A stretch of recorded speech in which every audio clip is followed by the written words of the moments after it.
hopefully this is just working as it is. There's a bit of a feedback loop here going on. Let's dive in and I'll clean up the content afterwards and fix everything as best I can.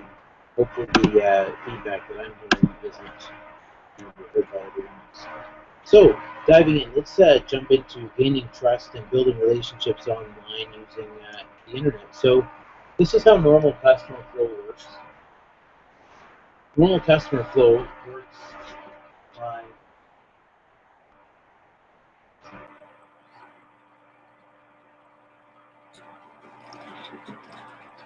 okay, so normally everybody lands on your website through PPC or SEO or Facebook or all these different traffic strategies.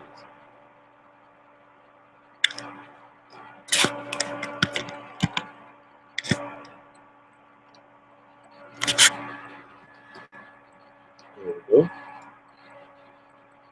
So normally everybody lands on your webpage through all these different traffic strategies. And so they all show up through Facebook, Twitter, affiliates, and they land on your website. Now, your website itself is really kind of cold traffic because obviously if they're coming off these other platforms and they've never heard of you before, especially with cold traffic by PPC or through search results, they have no idea who you are or what your story is or whatever. They land on that page, they scroll, they skim through your content, and unless there's some kind of interactive content like maybe a video or some way to opt into your email list, generally they'll skip off and that's the end of that. So the challenge with this model of driving traffic at the website, and let's hope they buy, right? Usually people use a landing page, but sometimes people drive traffic to content or whatever, but it doesn't matter. They land on this page and everybody comes here, and then obviously email, affiliates, YouTube, all these things land on the website, and then people will hope that they buy. Now, in a perfect scenario, obviously the next step is that they might opt into the newsletter, or maybe you've got a lead magnet of some kind, which is basically a fancy word for something they get for signing up to the newsletter. And so once they sign up to the newsletter, obviously they would get onto your email list, and you can do a lot more with them. So my favorite thing to do, and certainly all the other well-known marketers would go ahead and get them to sign up to the list, and then present them with some kind of a nurture campaign or a drip campaign. And so here's an example of that entire system mapped out. So whether you've got your pay-per-click traffic, which is your paid ads, your banner ads, your Facebook ads, your Facebook boosted posts, all that kind of stuff. You've got your affiliate traffic and all that going into the lead magnet, which, remember, like I said, that's that thing that you free giveaway, if you want a simpler word, like maybe it's your free report, or in an industrial market, or in a high-end business-to-business market, that might be some kind of a report of some kind, like a white paper. Or in the IM world, it may just be the 7 biggest mistakes that, or something like that. What I've heard though from expert Justin Brook is that he recommends giving away some kind of a free tool. Maybe that's an Excel sheet, maybe that's a walkthrough guide or something like that. But giving away, even if you can go as far as software or having something developed, those more tangible, more valuable things.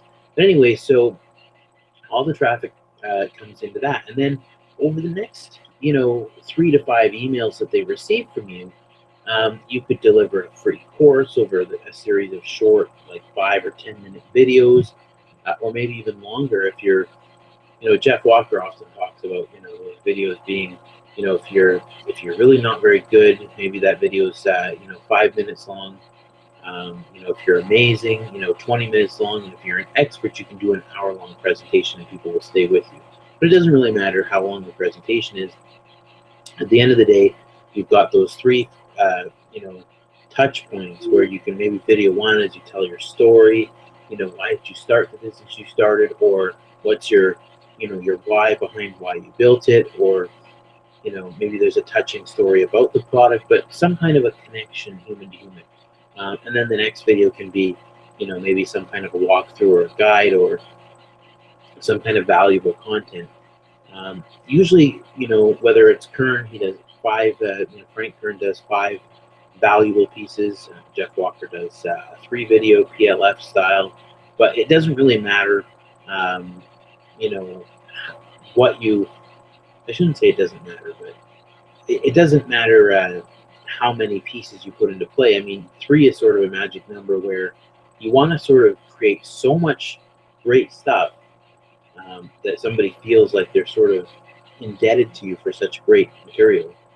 But you also want to solve the buyer fears. So, for example, you may want to answer some of the biggest questions that people have about your topic um, that you find, in Amazon reviews or in Google groups or whatever, or in the forums that people are commonly asking about your industry. And then, of course, from there, you can jump into a launch where you do some kind of a burning question. If we made a product about this, what's the biggest burning question you'd have about it? And then maybe creating an offer around that and then contesting it so that you can figure out, obviously in the contest, you might ask something like, tell me why you need this. And then obviously find out all the biggest hooks and dream issues that you can use to write a landing page for the special offer. And then, of course, close that offer down by a certain time and day. So anyway, that's one way that using the newer style methods where you're basically creating that trust over a period of time. You can use the internet in combination with email. All the different ways to generate leads to generate trust over time, because all these different places where people are searching Google and coming up with an answer, and then of course landing on your webpage, or whether they're looking at your blog, or whether they're being forwarded to you from an affiliate, or or any social channel where they're just getting to know you. Obviously, getting them into some kind of an email drip system can help. Now, there's other ways of gaining trust online, like some people send cold traffic, and cold traffic, what that means is people who've never heard of you before, right? So you could send them to a big webinar, and this phrase "big webinar," what's the difference between a big webinar and a regular one? Really, at the end of the day, usually a big webinar is a little bit longer. There's usually some kind of a special offer at the end. Um, content back to the special offer. You can do more of a nurture campaign. What I showed was really designed to gear up for a sale, but maybe if you're a company that doesn't do sales online, like a nursery or a manufacturer, you may just have a nurture and just end it right there. Like say you built modular homes or something, maybe the deal is inked offline. There's no way you could close the deal online. You could easily just do 3 to 5 emails that just kind of told the story and the process and how hard you work with the best product possible, different organizations and businesses that are using that product, that kind of thing. Podcasts, me and James Martell have been talking a lot about podcasts lately, and what's interesting about them is you pretty much you generate trust automatically because a person can hear your voice, your sincerity, the trust factor, everything. Free membership sites is another way of generating trust, because obviously if you trust them enough to give them great valuable stuff, I should say, if they trust you in the sense that they can see that you're, what do they call it? They can see that you're generating great value and that you're giving them all this great stuff, and they can see your style and your approach and all the types of material that you offer, all that kind of stuff. Elements of trust online. So some ways that you can tell if you can trust a website or not maybe might be the testimonials or the HackerSafe logo, if they've got an SSL certificate for their shopping cart, if they have links from CNN or BBC, videos showing your genuine self, where you're maybe opening up to your story or something like that, or really any kind of story, not even just the founding story, but any types of of your personal experiences can really help somebody trust you and believe in you. Endorsements from other people they might recognize, like if you can get industry endorsements, or if you can get awards showing that you're obviously skilled at what you do. All of those things create trust online. Let's dive into, okay, so imagine you generate some trust, and let's say you generate it through any one of those ways I discussed, whether you send them to a big webinar where you teach them some great stuff, maybe they see a YouTube video and they learn more about you and they like you, maybe they go through a nurture campaign, or any of those things we talked about. What next? So obviously, we're in business to generate revenue. So the next question is, how do we get them to buy? Before we do that, we should probably understand why people buy and how they buy. So people buy things for emotional, not rational reasons. And what's interesting about that is people don't like to be sold. So when they do buy, it's usually because of some kind of emotion.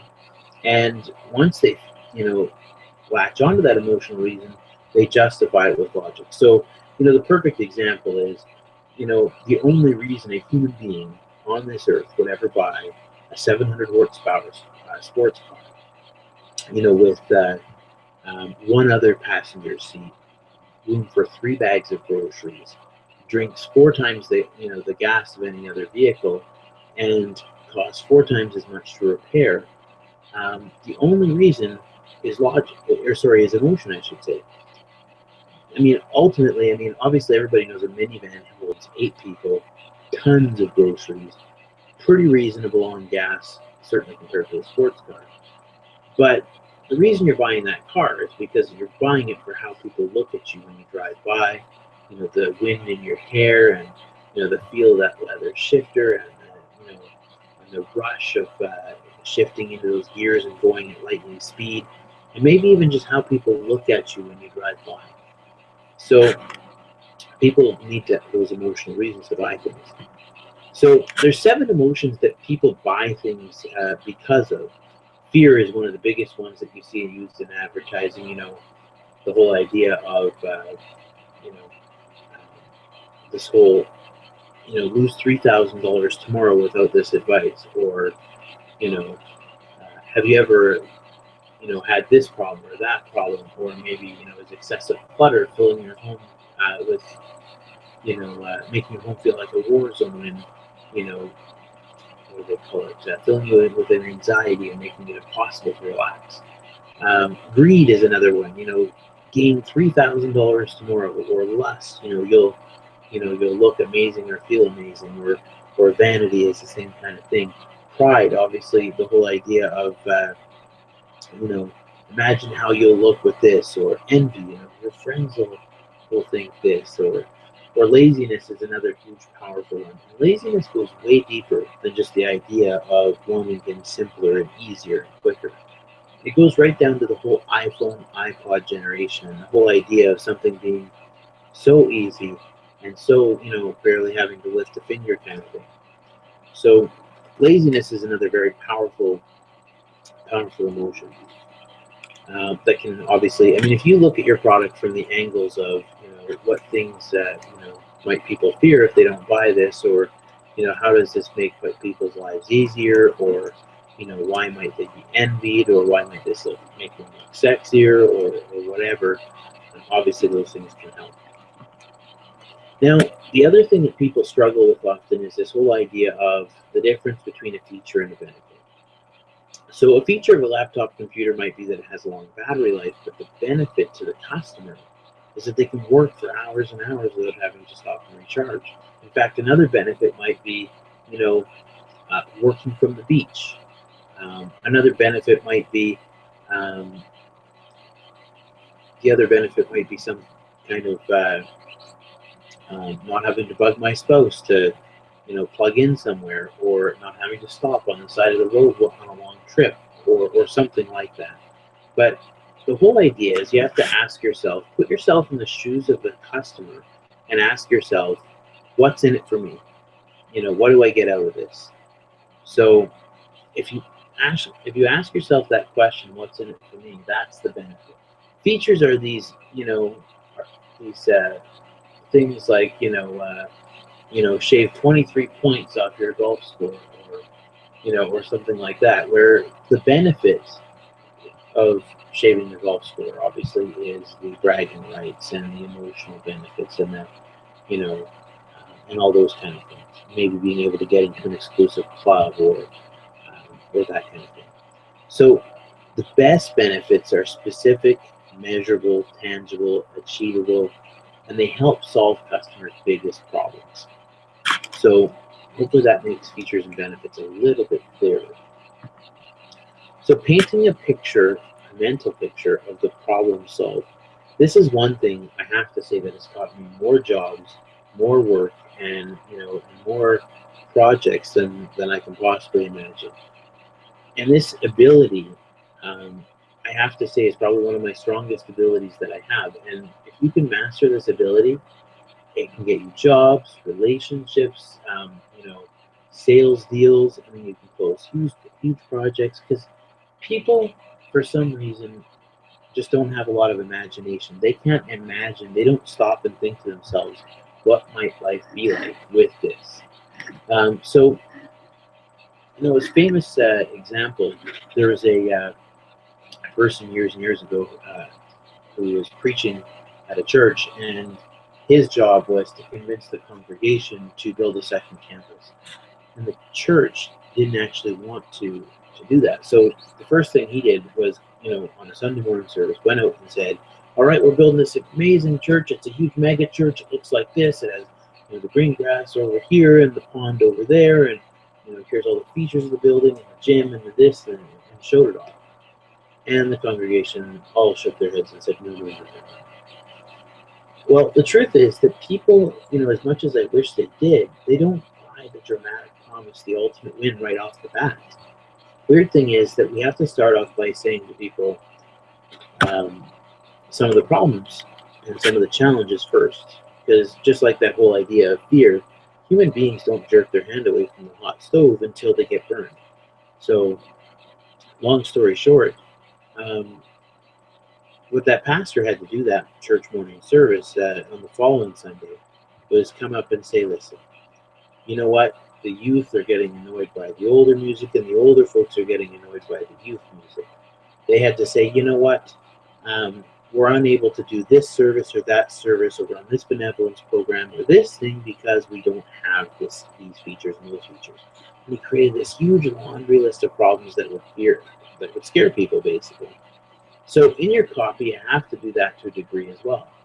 Um, you know, this one guy who sells notes for seminars, he actually goes to the seminar for you and takes all the notes and sells it to you. So instead of paying $2,000 to go to the seminar, you pay $27, and he gives you all the notes, and you save money and you save time and everything. And obviously, before he can dive into that, he has to go, well, you don't really have time to go to that, do you? And you don't really want to fork out $2,000, and you have to think about all these different problems. And so, don't worry, I've got everything taken care of. So you have to think about with your product and service, what kind of problems do you solve? And what other kind of things are going to make them furious, frustrated, paralyzed? What's going to hit their ego, or make them jealous? What kind of things are they going to hate or be going to be up until 3 o'clock in the morning thinking about if they don't solve it? So first we think of those kind of things. And then once you've got a really good clear picture of some of the problems that a person might face, then we can dive into the mental picture of what would life be like, the ultimate promise, the ultimate win. How would you like it if? How would you feel if? What would life be like if you had the answer? If I sold you this product, if you had this, if you went with our business. So if you're selling weight loss or that kind of a product, you might say, imagine how much more energy you're going to have.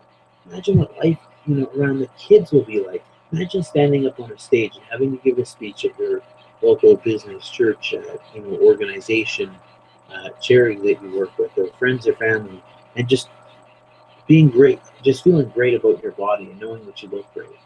Um, if you sell travel or something like that, you can literally tell somebody that they can already feel the sand between their toes and the wind coming up off the ocean and you know, somebody rubbing oils into their back and the ice crashing around in their glass and the, you know, and all the smells and tastes and wonder of that.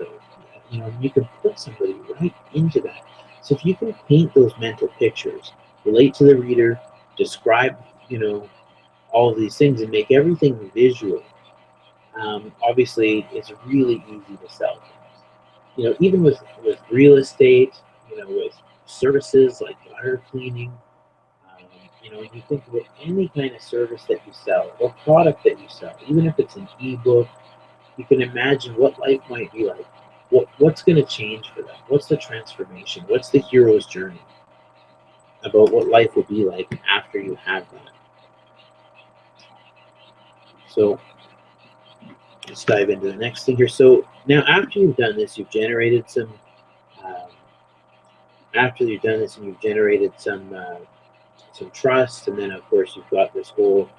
Um, you painted a mental picture for them. The features and benefits are super clear.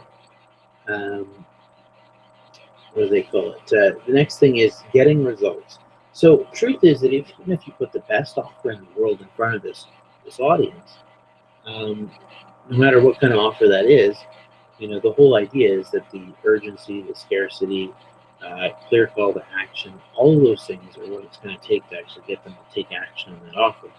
So, long story short, I mean, obviously the idea of urgency is creating some sort of a deadline. Scarcity is that, you know, maybe not so many people are going to have access to these products and tools and services, or maybe you only have so many, you know, clients you can work with, or so many people you can help, or whatever. But scarcity makes things worth more money. Um, that's the bottom line. Like the reason we value Porsches and Ferraris and those things over the regular stuff is that anybody can buy a $10,000 Cavalier. Human beings automatically attribute things that are scarce to be worth more money. Things that are urgent cause us to perk up and move that thing up our priority list. The clear call to action thing, you know, it literally should say download, pick up the phone, subscribe, ship me, email me, you know, create a download for me or whatever. Never use buy, you know, never use purchase, never use any of those kind of, you know, add to shopping cart. I try really hard to use normal English words that people are used to using, and obviously creating an unbelievable offer um, is really important. So when I say unbelievable offer, what I'm talking about is, you know, when you get to whether you do this in a big webinar, whether you do this in a nurture campaign, whether you do this in any type of sales or marketing, if you can create something that really shines as a no-brainer, it's really obvious that, you know what, it's a special offer that they're putting out there. It's, you know, ends on February the 17th. It's, you know, um, it's got amazing benefits. I can imagine myself there, and it's great, and I can't wait to have that. It has all the elements that it needs. Now, I haven't actually had time to really cover all of the elements, but I'm hoping that by the end of this presentation, you're thinking to yourself, you know, I know how to create instant trust online. I know how to create, um, you know, um, a little bit more know, like, trust, and having people really feel like they're a bit more connected to my business, whether it be using the internet or offline, using some of these techniques. So I'm just going to hop out of this and hide the, what do they call it, jump out of this for a second, see if our